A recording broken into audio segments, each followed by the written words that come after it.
Are you ready to head to the local Navy recruiting building? Because that is where we're headed next. I went into the recruiting office, took my ASVAB. Very early in my scholastic career, I figured out kind of how to reverse engineer tests. So I got a 98. The jobs that are suggested for people in that range are nuclear technician and cryptographer, neither of which I was particularly interested in.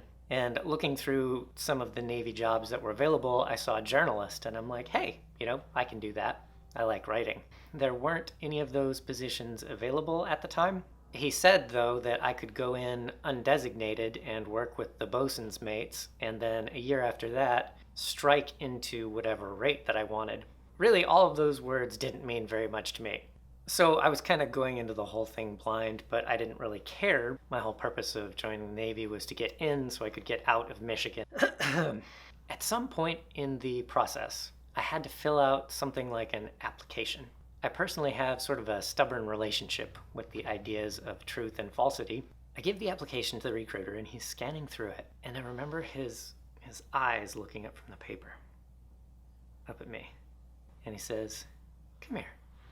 And I remember following him through this back door into this empty hallway. I still can see the shade of yellow. And he looks at me and he has the application and he's like, "You can't write these things on here." It still makes me laugh thinking about it. He said, "I'm going to throw this away and we're going to start over.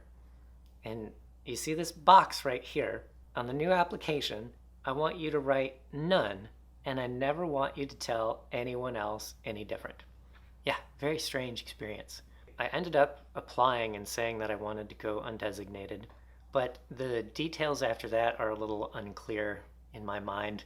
My memory tends to be a little flawed, probably for the same reason that I'm only allergic to cantaloupe after it's been warmed up to room temperature. This was all in January of 2000, and by February I was in Great Lakes, Illinois at the Recruit Training Center starting boot camp, and that is where the next story will take us.